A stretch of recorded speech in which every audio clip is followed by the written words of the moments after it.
Om Namo Bhagavate Vasudevaya. Om Namo Bhagavate Vasudevaya. Om Namo Bhagavate Vasudevaya. So we are continuing to read from the Srimad Bhagavatam, Canto 10, Chapter 13, Brahma stealing the boys and calves, text 60. So please repeat after me.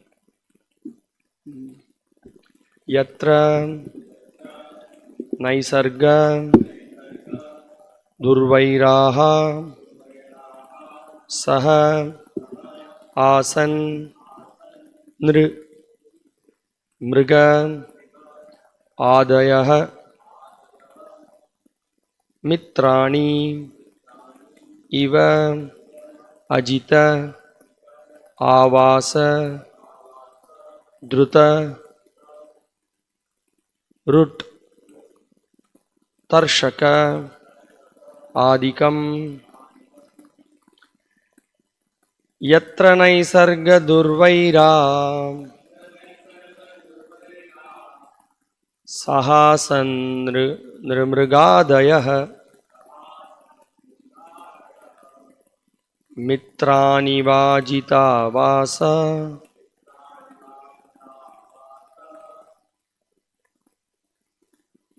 Mitrani Vajita Vasa. See, it's Mitrani. So that's why I repeated. I couldn't see the letter. I is there's a line about the I. Drutarut Tarshakadikam Yatra Naisarga Durvaira Sahasan Nrimrigadayah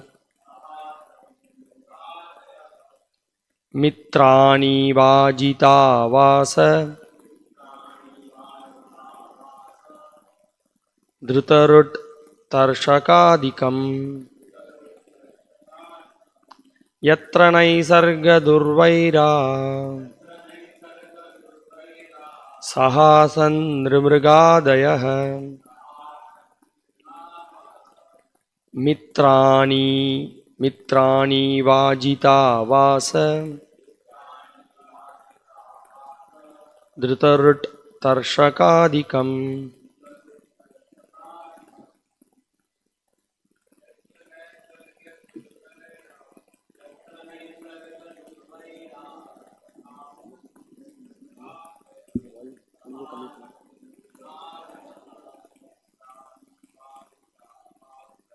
Mitrani Vajita Vasa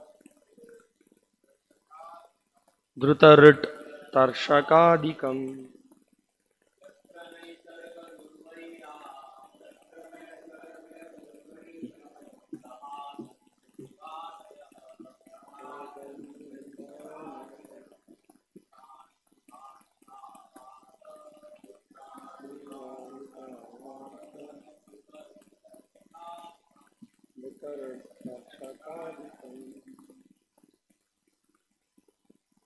Mataji's.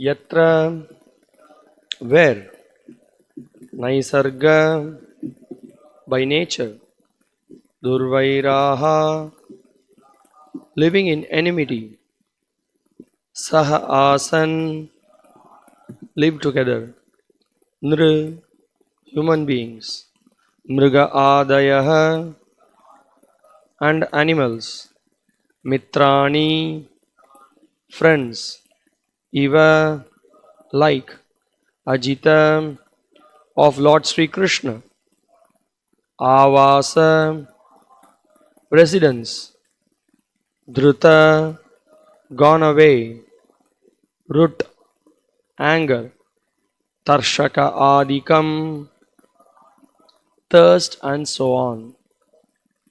Translation unpurported by His Divine Grace, A.C. Bhaktivedanta Swami Srila Prabhupada, the founder Acharya of ISKCON. Translation: Vrindavana is the transcendental abode of the Lord, where there is no hunger, anger, or thirst. Though naturally inimical, both human beings and fierce animals live there together in transcendental friendship. Purport: the word vana means forest. We are afraid of the forest and do not wish to go there. But in Vrindavana, the forest animals are as good as demigods, for they have no envy. Even in this material world, in the forest, the animals live together, and when they go to drink water, they do not attack anyone. Envy develops because of sense gratification, but in Vrindavana, there is no sense gratification, for the only aim is Krishna's satisfaction. Even in this material world, the animals in Vrindavana are not envious of the sadhus who live there. The sadhus keep cows and supply milk to the tigers, saying, "Come here and take a little milk." Thus, envy and malice are unknown in Vrindavana. That is the difference between Vrindavana and the ordinary world. We are horrified to hear the name of Vana, the forest, but in Vrindavana there is no such horror. Everyone there is happy by pleasing Krishna. Krishno Kirtana Gananartana Parau.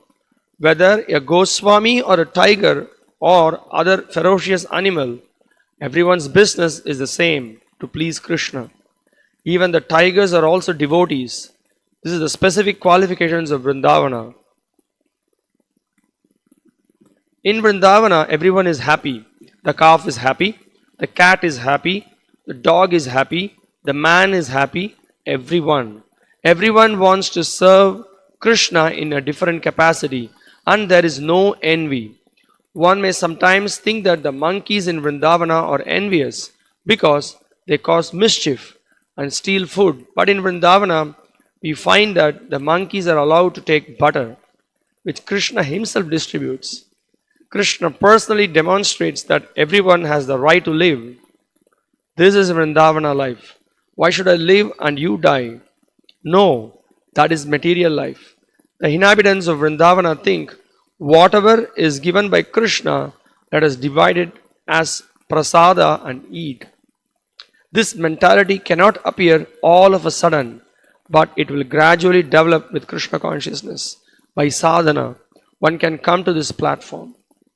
In the material world, one may collect funds all over the world in order to distribute food freely, yet those to whom the food is given may not feel appreciative. The value of Krishna consciousness, however, will gradually be very much appreciated. For instance, in an article about the temple of the Hare Krishna movement in Durban, South Africa, the Durban Post reported, all the devotees here are very active in the service of Lord Krishna, and the results are obvious to see. Happiness, good health, peace of mind, and the development of all good qualities. This is the nature of Vrindavana. Harav abhaktasya kuto mahadgunaha. Without Krishna consciousness, happiness is impossible. One may struggle, but one cannot have happiness. We are therefore trying to give human society the opportunity for a life of happiness, good health, peace of mind, and all good qualities through God consciousness. Namo Vishnu Padaya, Krishna Preshtaya Bhutale, Srimate Bhakti Vikasa Swaminiti Namine. Namo Om Vishnu Padaya, Krishna Preshtaya Bhutale, Srimate Bhakti Vedanta Swaminiti Namine. Namaste Saraswate Deve, Gauravani Pracharine, Nirvishesha Shunyavadi, Paschatya Deshatarine. Jaya Sri Krishna Chaitanya, Prabhu Nityananda, Sri Advaita Gadadhara, Sri Vasadi, Gaura Bhakta Vrinda, Hare Krishna, Krishna Krishna, Hare Hare, Hare Rama, Rama Rama, Hare Hare. Yatra Naisarga Durvaira, Sahasan Nirmrigadayah, mitrani vajito vasa drutarut tarshakadikam. Vrindavana is the transcendental abode of the Lord, where there is no hunger, anger, or thirst. Though naturally inimical, both human beings and fierce animals live there together in transcendental friendship.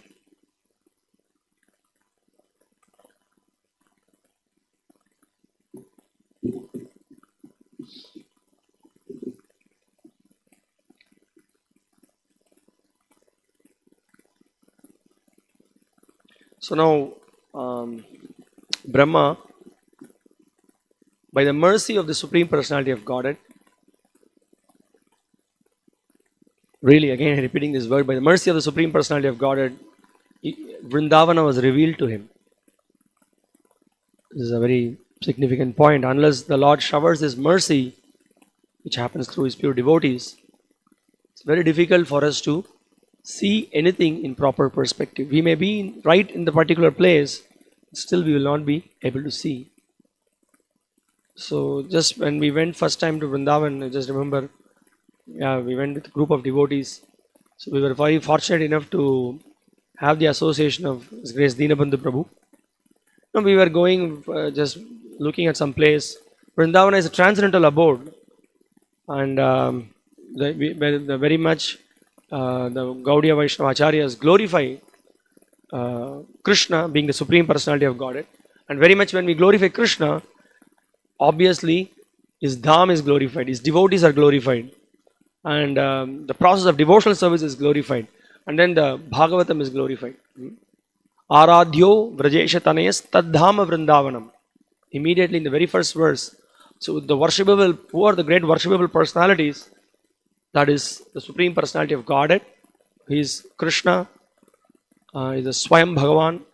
He has to be worshipped. He has to be given all the respects, and the adoration should be done for the Supreme Lord. And then is Dham. So for us to really appreciate Vrindavana, particularly for us who are sadhakas, who are in a conditioned state, we need to hear about Vrindavan from the lips of the pure devotees. Otherwise, we may physically be in the geographical location, but still, because of our mundane conditioning, we will not be able to appreciate the place of its real glory. So the point that I was just trying to explain is that we are in a bewildered state, but when we hear from a pure devotee who is in parampara, then we will really be able to appreciate and glorify that particular place. So the point that I was saying, so His Grace Dinabandhu Prabhu was coming with us. I mean, we joined him. He was mercifully taking us to different places, and then he was explaining about the various places, and then explaining the different pastimes, the actual philosophical import of various interactions between devotees and the place.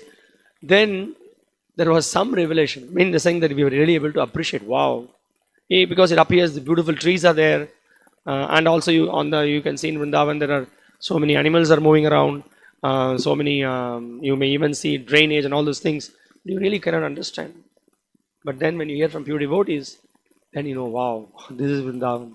So here we can see Brahma was bewildered, was covered apparently for a short time, but then again the Lord revealed the Dham for him. So in the yesterday's verse, Krishna's Prabhu was also explaining that never underestimate the Dham or the living entities in the Dham. No? We should be very careful in dealing with them. Now Brahma could see the beautiful trees, and he could see the trees were also very valuable. The trees were giving life to the inhabitants of the Vraja. And in fact, that was the means of livelihood. So that was explained in yesterday's verse. Now in today's verse, again, further the sweetness of Vrindavan is explained. What is the sweetness of Vrindavan? It's really amazing. It says, Yatra Naisarga Durvaira. By nature, this Dham by nature is amazing, because the humans and the animals, they live together. They live together without any, any tension or any misunderstanding. Happily they live together in friendship. This is the particular word that's been using the translation as well. So, and then it is explained here further. Sahasan. Sahasan means they live together. Nr mrigadayah. The human beings and the animals. Mitrani, with friendship. How it is possible? Because of Ajita. Because Lord Sri Krishna is personally present there. Because of his influence, it is possible. And what are the result of the Lord being present there and the effect of the Dham being the transcendental abode? Dhruta Rut Tarshakadikam Ityadi, he says that. Sukadeva Goswami explains that. So one becomes free from hunger, anger and thirst. And further, some more qualities are mentioned. At least the basic three things are hunger, anger and thirst, one becomes free. When we just hear this description, is it not amazing? Amazing about the Dham. Oh, what a great place it is. What an amazing place. That one becomes free from all these natural defects of this material world. And I think by the commentary, Sanatana Goswami in his commentary points out that he says it's a very unnatural phenomena that you can see in Vrindavan. He says that snakes and mongoose, they live together, he says. They are in friendship. There is no envy. And Srila Prabhupada's purport is really amazing here. He makes the point that he first explains that this generally, vana, forest means it's fearful. When you just hear of forest, really there is a fear, when it becomes a little dark. Even during the day, when you go to some place, you may get lost. You do not know the route. You can't find where you are, where you started, where you ended. Its forest is very vast. So generally it's fearful. And also what to speak of the animals there. All the dreadful animals are there. But here Prabhupada explains that in Vrindavan, the forest animals are as good as demigods, he says. This is amazing description. Why? Because he says that they have no envy. The special character of these animals. He says even the animals in the material world, in the forest, they live together. And when they go drink water, they do not attack anyone. So if you just leave the forest as it is, I think they are much peaceful than the humans in the city. So that we can't forget the good example that is given by Chanakya Pandit. Chanakya Pandit says that there are two envious creatures. One is a snake and the other one is the human beings. And who is worst of the two? He says that human beings are worst. Why? Because the snakes can be charmed. The snake charmer can charm and then he can subdue the snakes. But the human beings are difficult. They're a difficult lot. Because their envy is that they can disturb anything and everything. So here, on the contrary, we can see the quality of the residents of Vrindavan, specifically the animals are being mentioned here. They are free from envy. Well, also it's an interesting point that here Srila Prabhupada points out that the animals in the forest, they are even peaceful when they drink water, they don't fight. At least they don't attack each other at the time, he says. It's an interesting observation. And now in this purport, further Prabhupada points out that what is the root cause of why they are free from envy? He points out that there is no sense gratification. This is the most significant point of this purport, and that's the basis with which Srila Prabhupada expands his purport. This is amazing thing that's the whole point, that the whole central activity in Vrindavan is how to please Krishna's senses. The central point of Bhagavad Gita in the introduction or in the preface, Prabhupada says that the goal of life is to satisfy the senses of Krishna. Atendriya priti vancha tare bhali kam krishnendriya priti icha dhare premanam. So kama is that by which we always try to satisfy our own senses, but prema is by which we try to satisfy the senses of Krishna. And that's the residents of Vrindavan. Their only desire, only plan, only business, all the time they are thinking how to give satisfaction for Krishna's senses. And as a result of that, there is no envy, there is no greed, there is no lower qualities that we see in the material world. And further to enhance the glory of Vrindavan and the animals and the sadhus, they are residing there. Prabhupada in the purport makes the point. Even in the material world, the animals in Vrindavana are not envious of the sadhus who live there. Definitely, quite some of the sadhus who live there, they may have that experience. The sadhus keep cows and supply milk to the tigers, saying, "Come here and take a little milk." Wow, this is again an amazing thing. Thus, envy and malice are unknown in Vrindavan. That is the difference between Vrindavana and the ordinary world. So that's the point. Those are when we just even to hear this, it's so amazing that there is no anxiety, there is no ego, there is no competition, there is no competition may be there even in the spiritual world, but the competition is differently based. How to satisfy Krishna? In fact, in the spiritual world, in the material world, we see there is immediately envy and greed when you see someone is more talented, someone is capable, someone is beautiful, someone is highly educated. Immediately there is envy. Or even further, we can little bit if you drill down. So maybe someone maybe let's say one is a nice cook. If another person who is a nice cook, he may become more envious of some of the preparations that he is making. But someone who is let's say who has got no idea of cooking, he may not bother. It may not affect him so much. But someone in the same field, if he's really good, he will be very much affected. He will be burning with envy. But rather, it's in the spiritual world, it's just they try to push forward whomsoever is exceptionally talented in particular thing. You do this for Krishna, you will please Krishna in a much better way. So that's a big difference. In the material world, it's completely opposite, and as a result, there is always constant tension, greed. There is no satisfaction at all. Whatever that you may have a lot of money, you may have facilities, but if your mind is not peaceful, ashantasya kutasukam, Krishna says in the Bhagavad Gita.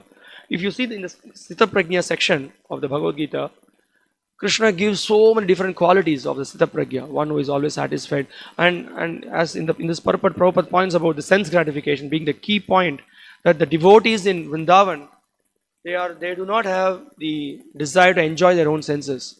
But then when you see in the Gita, that's the whole point that Krishna is driving. And Srila Prabhupada in the purport, he just goes on and on and on explaining that one should become free from gratifying the senses, because that is the platform from which one can be peaceful. And unless one is peaceful, how he can be happy, Prabhupada says. Krishna is explaining that in one verse. And you can see then Krishna is cautioning that what are the ill effects that happens if you don't control your senses, if you don't control your mind, then how the senses and the mind will drag us down. Even one of the senses is not controlled, how it can drag us away from being peaceful and happy. So Krishna gives those instructions because that is highly beneficial for us. Although it may appear in our conditioned state, it may be very difficult, but we need to hear this again and again. And Krishna also points out that what is a way to get mercy. He speaks about regulative principles of freedom. Raga dvesha vimuktaistu vishayan indriyais atmavashyair videyatma prasadam adhigacchati. Videyatma. Videyatma means by following the regulative principles of freedom. How? By following generally we have the conception that one can be free when he likes to do whatever he likes to do. Right? That's the general conception. Don't put me into a box. Don't put me into a wall. I don't want to be religious. I don't want to be spiritual. All these things they say, thinking that they can be free, they can be happy. But we can see the modern civilization is a total failure. What is the modern ideas? Free thinking, free ideas. Let us be liberal. Let us do whatever that we want to do. And we can see in the society, there is so much mess. How many issues are happening? The last 1 month we can see so many news is coming up, one after the other. There is a big horror that is happening with the Calcutta rape case that's happening and so much news. This is the modern society. It's very ugly even to hear and even to look at it. So-called professionals, so-called gentlemen, their behavior is very nasty because they are not trained in the process of controlling the senses and mind, which needs to happen right from a young age. And I think there is some other issue that's going on in the so-called film industry, some Me Too row, and so many nasty things are happening because there is no culture at all whatsoever. The culture is, everything is being exposed. But people are saying that we need to have free hands. So that's the whole point. When you let loose your senses and mind, then there is chaos. This is what Krishna is saying in the Bhagavad Gita. Yahi samsparshaja bhoga dukkha yonaya evate adyantavanta kaunteya nateshu ramate buddha. So when The senses, when it comes in contact with the sense objects, it tries to enjoy. There is a beginning and there is an end. But a person who is sober and intelligent, he does not want to delve into that. It drags us into further engagement in sense gratification, and as a result of that, we end up suffering. So, here Srila Prabhupada in the purport is pointing out that how the Vrajavasis, including the animals, are very peaceful. This is a specific qualification of Vrindavana, he says, free from envy. That only a devotee can develop that quality. Even when we are all Kanishtas, most of us are struggling in practicing Krishna consciousness. But at least if we start acknowledging, petty desires are budding in my heart. This is not good. This is nasty. We should at least be in a position to identify. So when we regularly associate with devotees, they will point out, hey, what is this? So we should try to develop this Vrindavana consciousness. And how do we develop that consciousness? We will discuss that. But then that's the point. At least bare minimal, we should be able to identify. When we are completely sick, when we are in a disease condition, we will not even be able to identify that. We will be just, we will be completely soaked in that idea of, greed, envy, anger.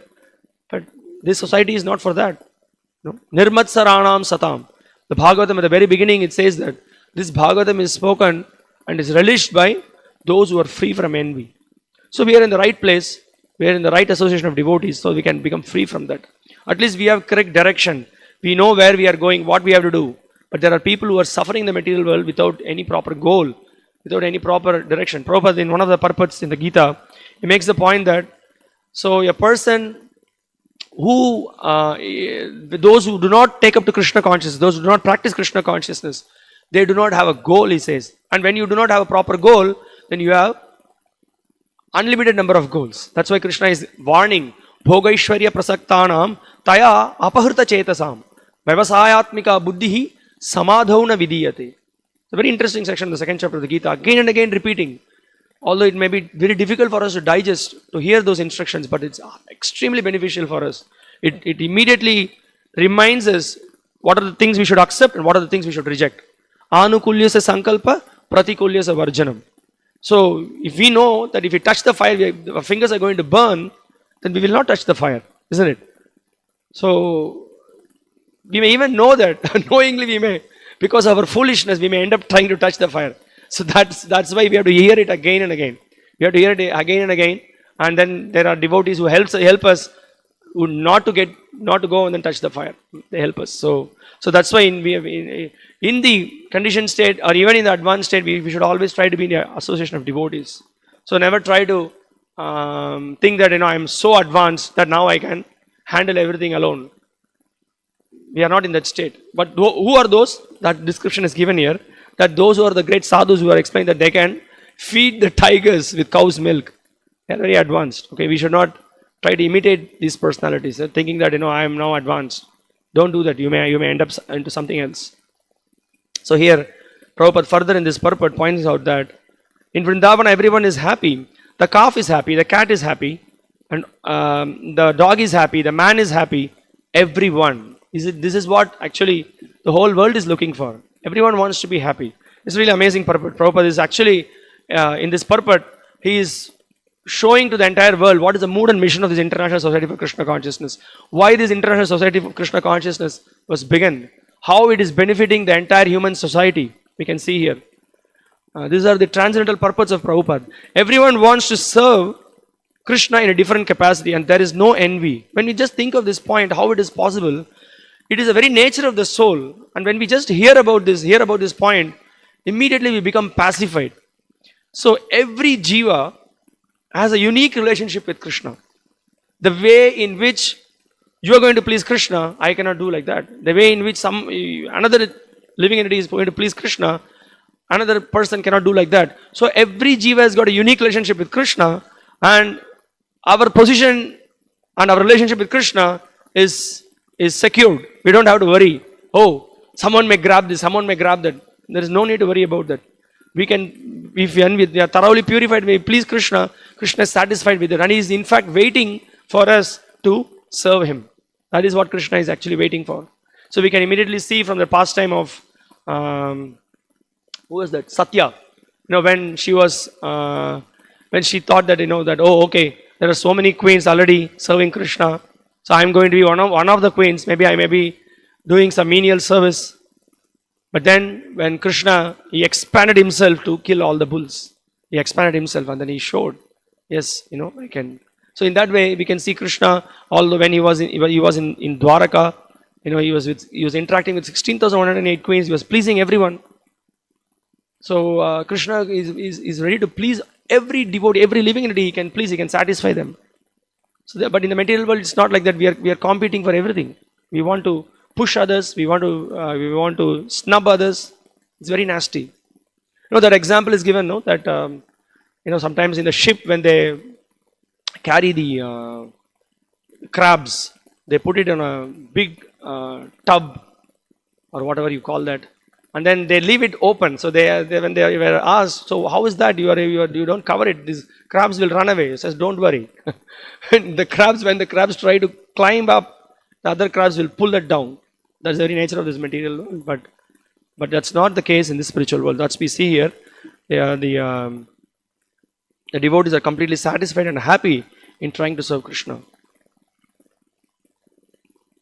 One may sometimes think that the monkeys in Vrindavan are envious because they cause mischief and steal food. But in Vrindavana, we find that the monkeys are allowed to take butter, which Krishna himself distributes. This is amazing. So, Krishna is, I remember His Holiness Devamrita Swami was making the point that Krishna is engaged in social service. What is the social service? He is distributing butter to the monkeys. So, Krishna himself is doing that. So, the monkeys are happy. Nobody is complaining about that. And Krishna personally demonstrates that everyone has the right to live. This is Vrindavana life. Here in the material world, we want to kill each other. Just to be in the top position, exploit one another, kill. It doesn't matter, children or refugees, put bomb, kill them, and there is such a demoniac mentality. But on the other hand, in the spiritual world, this is the whole philosophy. This is Vrindavana consciousness. Prabhupada further in the purport points out. See, so nice. He says that this is Vrindavana life. Why should I live and you die? That is material life. The inhabitants of Vrindavana think whatever is given by Krishna, let us divide it as prasada and eat. This mentality cannot appear all of a sudden, but it will gradually develop with Krishna consciousness. By sadhana, one can come to this platform. This is such a nice Ishavashyam consciousness. This is real spiritual communism, right? They are speaking about communism. This is real Ishavasyam idam sarvam yat kincha jagatyam jagat tena tyaktena bunjita magrida kasya svidhanam. So everything belongs to the Supreme Lord and everyone has got their own share and they should be satisfied with their own share.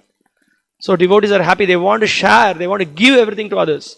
When Srila Prabhupada went to US, he said that I came to give. He was not interested in so-called technology that people from India are going to the West and then they are just using the technology and just trying to earn money. But Srila Prabhupada was unique. He went to the West. He wanted to give people Krishna consciousness. He knows that this is what will make people happy. Nothing else will make people happy. So that is the uniqueness of this Krishna conscious process. And we see here that this whole idea of understanding that everything belongs to Krishna and we happily share whatever that is given by Krishna and as prasada, mercy. So that mercy we share it with others and people become happy. And that is why this International Society for Krishna Consciousness is started. Many people cannot understand what are we doing, what are our primary activities in our Krishna Consciousness movement. We are trying to chant the holy names of Krishna. We go out in the streets, chant the holy names of Krishna. We try to give the holy names to the people because that revives the dormant consciousness, which is Krishna consciousness, helps people to reunite with the Supreme Lord. Religion means, that's one of the definition, that religare, that you again reconnect with the Supreme Lord. So that's what we do. We distribute the books which contains a transcendental knowledge about Krishna, his name, his Rupa, his Nama, Rupa, Guna, Leela, that is explained in the Bhagavad Gita, Bhagavatam and other literatures, and we distribute that and we give Krishna Prasadam. So sometimes some people cannot understand. They just, what are you actually doing for people? This is the question they ask. This is what we do. This is what will help the soul. We are trying to help the soul. People always think of social service. But this is real service for the community, for the entire nation, entire world. Because though nobody can, we can see Prabhupada when he was having conversation with the mayors of the city. So how to reduce crime? This is the only way. The only way is by which we can help people to connect themselves with God. By associating with God, they can revive the natural qualities of the soul, which is no envy, no greed, no anger. All the lower tendencies will be purified. Otherwise, you may introduce so many artificial attempts to bring peace in the society. You cannot bring peace in the society because the very nature of the material world is to always be envious, always be greedy, always try to lord over others. That's why we left Krishna and came here. So this process will help people to revive their original consciousness. But sometimes people cannot understand why you are giving so much food. There was one fellow again who was asking, why you could just give one small donna prasadam? Why for your family function and others you want to give a big plate and you want to give, and we are celebrating the appearance day of the Supreme Personality of Godhead. We should have hundreds of preparations. At least we are giving 6 preparations. Be happy. Why are you envious? They always ask this, why such a big invitation card? All this mentality is like this. But we want to glorify more and more Krishna, His name, His attributes. The more and more we glorify about Krishna and His attributes, it's more auspicious to the entire world. In fact, that is our very existence to glorify the Lord. And then our consciousness will be thoroughly purified. Then we will be satisfied, we will be happy. So it's the Krishna consciousness movement. So we have the perfect philosophy, we have the perfect process. And also as Krishna says in the Bhagavad Gita, that pratyaksha vagamam dharmyam susukam kartum avyayam.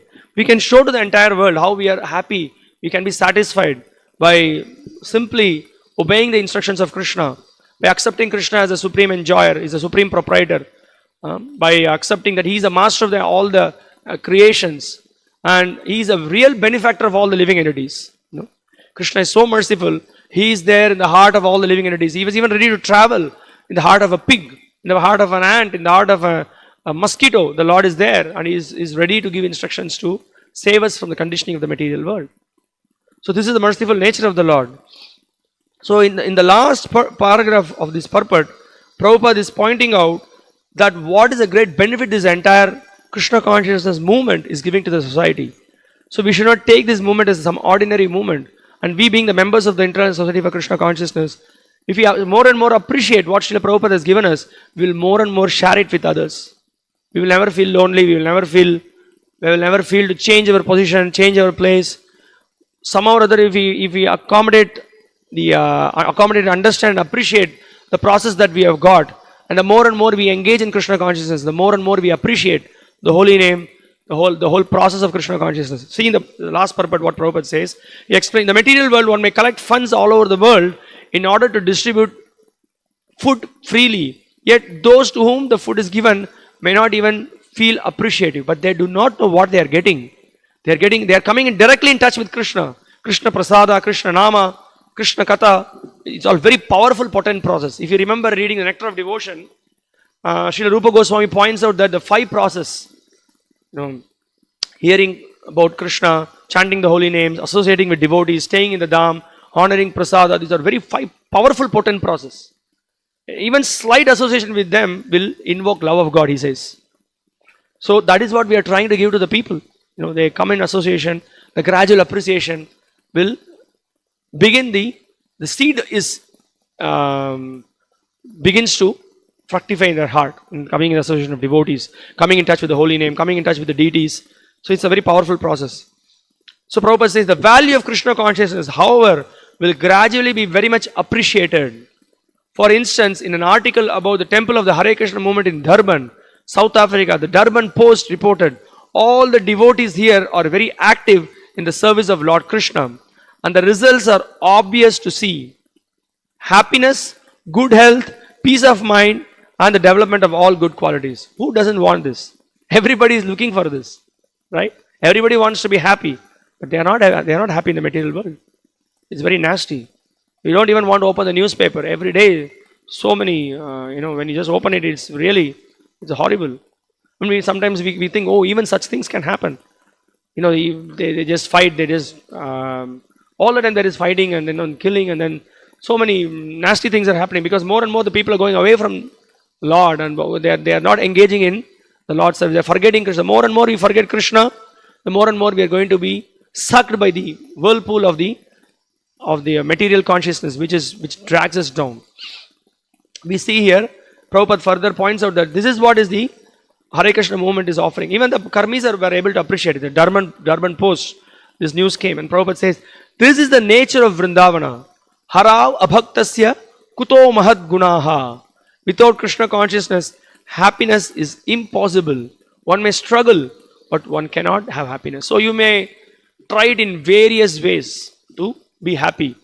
So that's why Prahlad Maharaj is pointing, Adanta Gobir Vishatam Tamishram Punaf Punas Charvita Charvananam. We'll be simply chewing the chew, that's all. Because it's ultimately whatever different plans the modern thinkers, philosophers, industrialists, politicians, so-called the intelligentsia try to provide to the society, they are all hovering on the sensual platform. How at all there can be happiness.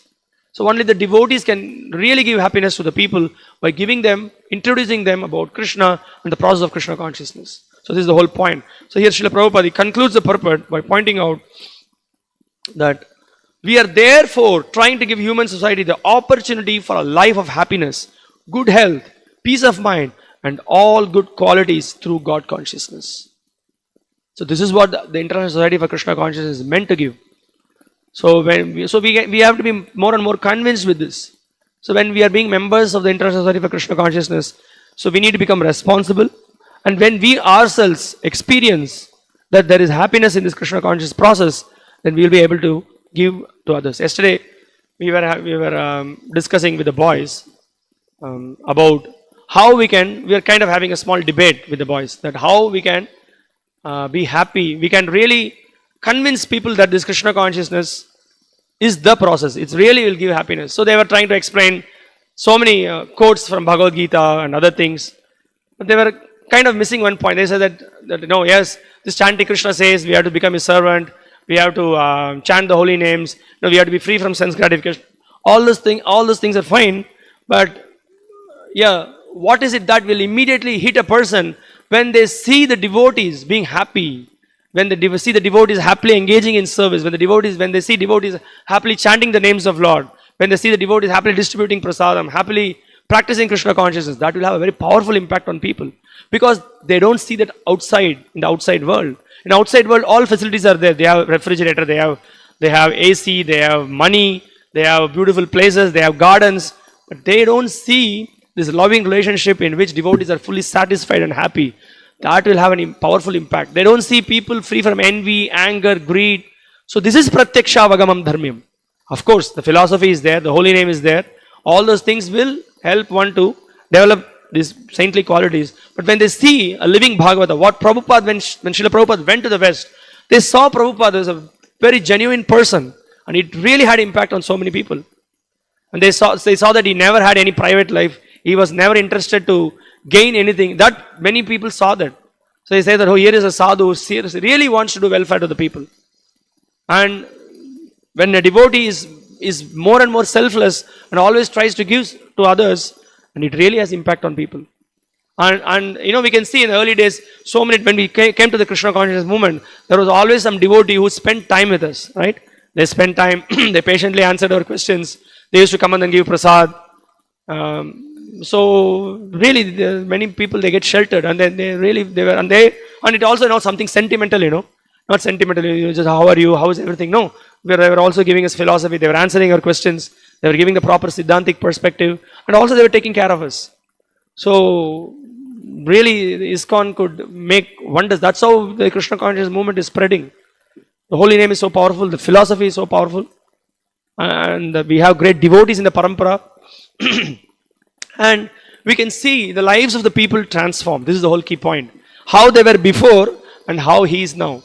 And in fact, yesterday we were speaking to one Mataji. Mataji explained that we can see, it's amazed when devotees, this is a transformation. Always before we come to Krishna consciousness, we always think I, me, mine. What is in store for me? Always this is the thought process. But then devotees, they regularly read, regularly hear, regularly understand the process of Krishna consciousness. They think how to benefit others. And so one person was coming who was very. She figured out that they are into. He was into worship of Sai Baba and others. So this Mataji told that person said, "Oh, we are really worried for you." No, he said, "I am very much worried for you. We want you to take up Krishna consciousness. This will really benefit you because this person, if he takes up this nonsense process, he is rightly going to hell. There are so many people who are giving nonsense in the name of spirituality." But devotees are very much concerned. They somehow or other push a book. They want them to come to temple. They want to serve. So this is amazing. So see, the lives of devotees, they get transformed from I, me, mind consciousness to this consciousness of Vrindavana consciousness. So Srila Prabhupada points out in this purport, it doesn't happen so easily. It takes time. In a sense, he says that the mentality of this Vrindavana consciousness cannot appear all of a sudden, but it will gradually develop with Krishna consciousness by sadhana. One can come to this platform. So again, two things are there. So by sadhana, we regularly chant, we regularly hear, we associate with devotees, we consciously try to avoid whatever that are obstacles in the path of Krishna consciousness. And also in that way, we try to invoke the mercy of the Lord and His pure devotees. Right? By our sadhana, what we will show our sincerity like a child, trying to, when the child try to walk, it tries, it's with sincerity. We sincerely try, but we need to get the mercy of the Lord and His pure devotees. Without the mercy of the Lord and His pure devotees, impossible. We cannot, by our own power, do anything. So, but these sincere steps, these are all the steps which will help the Lord and His pure devotees to shower their mercy on us. So we can see Srila Prabhupada was showering His mercy on his disciples, on His devotees. They were outgoing, distributing books. Srila Prabhupada engaged, pushed everyone. Our movement is a pushing movement, right? Srila Prabhupada pushed everyone. Whenever they went out, they were preaching, they were distributing books. And Srila Prabhupada would further, he said, double it. Srila Prabhupada, okay, very nice. Now Prabhupada appreciated all the devotees' sacrifice, but he pushed them to double it always. So devotees were further enthused. They will go out, distribute books, meet people. And we can see that's how the Krishna consciousness movement expanded. They were always very eager to preach. Anybody who comes in, walks into the temple. In fact, I was hearing one of the lectures of Giriraj Maharaj some time back. He was explaining the point that in the Boston temple, there used to be competition. There was one person, newcomer will come, 2-3 devotees will try to go and then preach to him. And then the point, that was the spirit. They'll just go and then sit, spend time with them, try to meet people. They were avoiding, okay, I will do my service and then I will be sitting in my room and then I will. No, the spirit was there, always trying to go out, meet people, speak to them.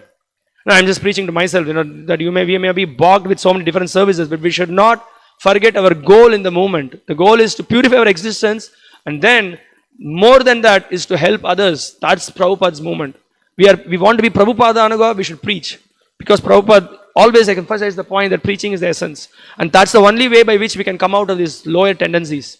So that's the whole process of Krishna consciousness. Just to narrate one anecdote, which quite some of you might know, and there may be so many anecdotes like this.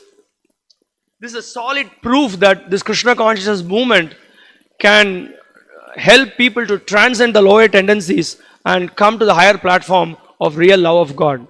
So there was in Paris, this incident was narrated by Indradyumna Maharaj, that there was an incident in Paris, this happened so many years back. There was one young Mataji, she was distributing books. So she was trying to distribute books in the train. So when she was trying to distribute book, she entered the train and she was trying to give one Krishna book to a businessman.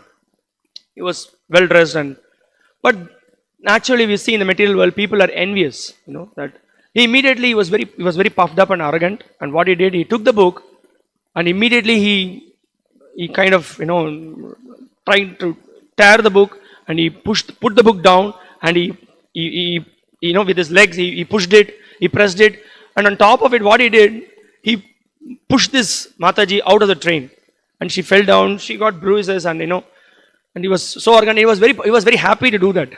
He was very puffed up. And then when this person went to his house, he narrated the whole incident to his wife and children, that I did this, I did that. You can see in the material world people when they're puffed up, they want to show themselves how great they are. So really he did that. And this Mataji, she had some bruises and other things. Somehow she went on with her life, with her practice of Krishna consciousness. Then this person, after some years in his own life, what happened, his wife, she died because of a very major car accident. She had an unexpected car accident. It was a shock for him. And then this businessman, he had a daughter and a son. The daughter, she got married to some, for whatever reasons, to some low class person in the family. She split, she left. And then the son, he ran away because of some bad practice. He ran away from the house. So he was left all alone. And he was really, what to say, he was very depressed, and he was in a very bad state. And meanwhile, when this incident happened, when he brought the book, the servant maid, he somehow, the thing is that apart when he did all these things, somehow he took this Krishna book. Even in that state, he took it to the house, and he kept it in the house. So it was in the floor. So the servant maid, when she was cleaning, she dusted it, and then she kept it on the shelf. So when he was in that panic moment, he was just thinking what to do. So he was looking desperately to do something. So at that time he took the Krishna book, and then he opened the Krishna book, and he was trying to read some pages, and he came to the section of this Vasudeva giving instructions to Kamsa. If you see that section, it's a very philosophical section. Vasudeva instructing that how we are not this body, we are spirit, soul, and about the nature of envy. Many things he's explaining that. So he was reading on and on, became very interested. Then he really felt, oh, I did a grievous blunder. What a crazy. Someone is trying to give me some higher knowledge, and I really mistreated this woman. What a crazy thing. So he was looking, he went on reading. It was actually, Maharaj explains that it was some Tuesday or Wednesday. He was reading for the next 4 days. He was looking for some address. Is there any way I can contact these people? So he found, actually, he was in Spain. It was in Madrid. So he found the local center. So that Sunday, he went to the temple. He went to the temple. He was, he's a businessman. He as usual, dressed in coat and suit. Went to the temple, and then he was knocking at the temple door. That day, the temple president was opening the door. And then this businessman, he falls down flat. And they said, please forgive me. I made a grievous mistake. I'm sorry. What's happening? So this temple president was wondering what's going on. Maybe someone is mad. And he said, I'm sorry. So then he couldn't understand. Then he was narrating the incident, what happened, all those things. Then he said, I'm impressed with the Krishna book. I want to practice Krishna consciousness. So how can I serve? So that day he took his check and he gave a big donation to the temple. And then he started very regularly coming every Sunday. He used to come regularly here. Every day he used to come, and then here. He got fed up. He just gave up his business. He started, and then he said, I want to do full-time service. So he joined the temple. He became full-time devotee. And meanwhile, he was also looking for an opportunity to see this Mataji. So there was a festival in the festival, he met this Mataji, and then, he fell at her feet. Said, thank you for saving my life. I was so devotees, they don't keep any grudge in their heart. She was so cool. She didn't mind. But this is how you can see this kind of a consciousness, how you can see this kind of a transformation. This is all the power of the holy name, power of the pure devotees, power of the books. So Krishna is present in the holy name. Krishna is present in the society. It's up to us to take up this process, very enthusiastically participate in the Krishna conscious process. And we can see so many devotees were blissfully engaged during Janmashtami. Everybody was pushing. Matajis were pushing. So many Prabhus were pushing. Elders were pushing. Young boys were pushing. So why? Because it naturally gives satisfaction for the soul. So this is the proof.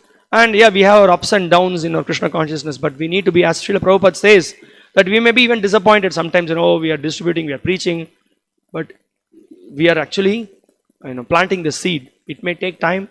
We have to be patient, but we should know that this is a perfect process. This will work. Nothing else is going to work in this material world. That is for sure. And more we associate with advanced devotees. We see that they are so much convinced. And our faith builds up. This is the whole point. Why we are regularly coming and hearing the Bhagavatam, why we are associating with devotees, why we are glorifying. Our faith builds up. Our faith on Krishna, the process, the whole movement, and the holy name, it builds every day, every second. So that's why it is said that Satang Prasangan Mama Virya Samvido Bhavanti Ritkarna Rasayana Kataha. So the more we hear in the association of devotees, then we become satisfied and we appreciate this Krishna consciousness. And then all these saintly qualities will develop, as it is explained. Otherwise, we are only going to hover on the mental platform. So, I'll just stop here. There's no time. I want to do. Okay, let's just read one small section. From the Nectar of Devotion, Srila Prabhupada points out that how the process of Krishna consciousness helps one to overcome all the lower tendencies. This is again another amazing thing. how if we just go on practicing Krishna consciousness, we will be able to overcome the lower tendencies. And it is Shoka Moha Bhayapaha, Bhagavatam says. Here in the Nectar of Devotion, Srila Prabhupada, when he is pointing out the glory of Krishna, there are 4 wonderful qualities of Krishna. One of the qualities is called as Dhirodhata. Dhirodhata means, this is again amazing. It is explained that a person who is very envious, proud, easily angered, restless, and complacent is called Dhirodhata by learned scholars. Krishna sometimes exhibits these qualities. How to understand this? No, he is envious towards the demons, is the point.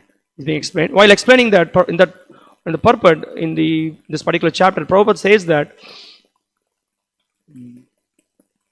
he says that Krishna is free from all the material contaminations. When Krishna is free from all the material contaminations, these pure devotees who follow in his footsteps, they can also become free from all these material contaminations.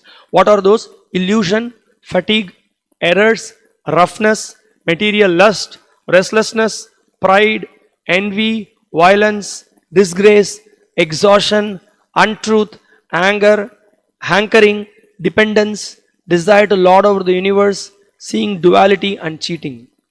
You can be free from all these lower tendencies simply by chanting the Hare Krishna Maha Mantra. So we are eternally indebted to Srila Prabhupada and his purports and his guidance and his teachings and his followers. Otherwise, we will never be able to overcome these lower tendencies. Hare Krishna. We will stop here. Any questions or comments or any realizations? I'm sure so many will have so many points, because this is such an enlivening purport.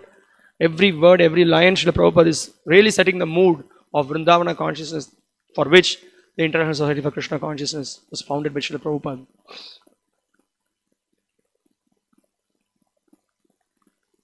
Yes, Prabhu. Yes.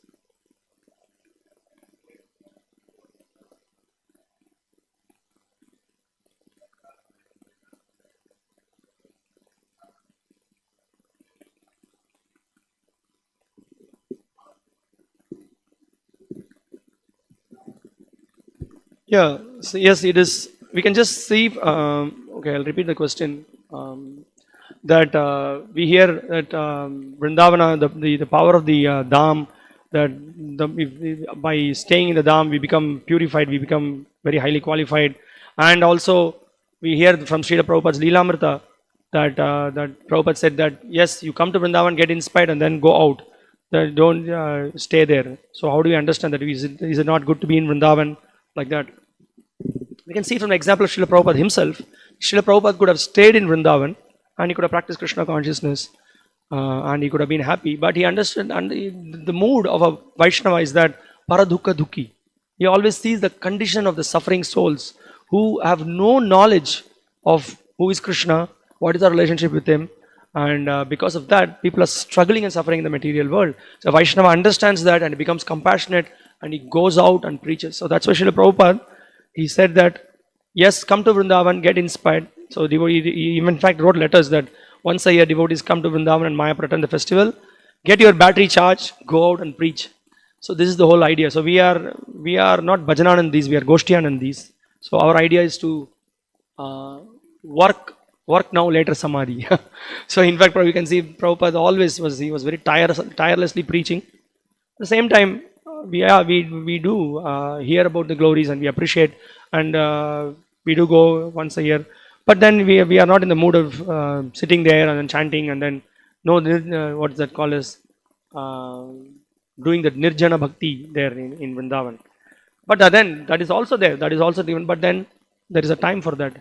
But the more one understands the mood of this mission, the more he will be trying to please the acharyas in this way.